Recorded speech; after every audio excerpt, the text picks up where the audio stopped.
દરેક નીતિની સામે કાયદાની રીતે ઊભો રહેતો SSK ન્યૂઝ ચેનલ। સુરતના પોશ વિસ્તારમાં મોડી રાત સુધી પાનના ગલ્લા, ચાની લારી અને કેફેમાં બેસી રહેતા લોકોને પોલીસે સમજાવ્યા બાદ 11 વાગ્યા બાદ દુકાનો બંધ રાખવા પણ દુકાનદારોને જણાવ્યું હતું। સુરતમાં મોડી રાત્રે સ્પેશિયલ ઓપરેશન ગ્રુપ દ્વારા સરપ્રાઇઝ ચેકિંગ હાથ ધરાયું હતું, જેમાં પીપલોદ, વેસુ, અલથાણ, પાલ સહિતના અનેક વિસ્તારોમાં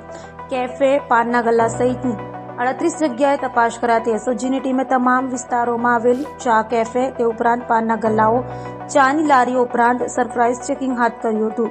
અને રાત્રે 11 વાગ્યા બાદ પણ પોતાની દુકાને ખુલ્લી રાખતા હોય છે તેવા લોકોને રાત્રે 11 વાગ્યા બાદ પોતાની દુકાનો બંધ કરવા માટે સૂચના આપી હતી। સાથે ત્યાં બેસેલા તમામ લોકોને પોલીસે સમજાવ્યા પણ છે।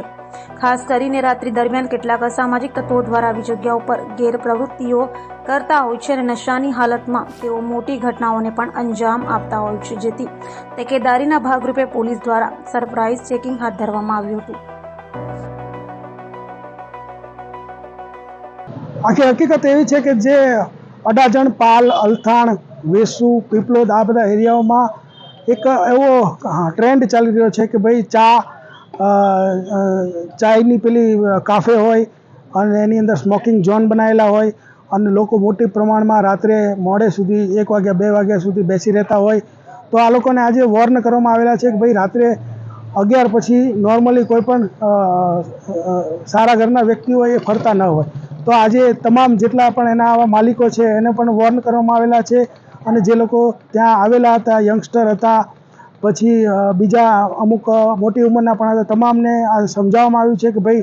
આ વસ્તુ જો 11 વાગ્યા પછી બંધ થશે અને આ લોકો ત્યાં નહીં આવે તો યંગસ્ટર જે રાત્રે ફરતા હોય અને કોઈ નશાના રવાડે ન ચડે, કોઈ ડ્રગ્સ કે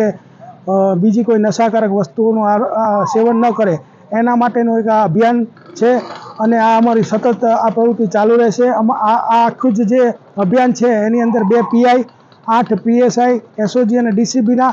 અને 80 માણસો SOG અને DCBના તમામ લોકોએ આજે ટોટલ 38 જગ્યાએ જુદી જુદી 38 જગ્યાએ ચેકિંગ હાથ ધરવામાં આવેલ છે।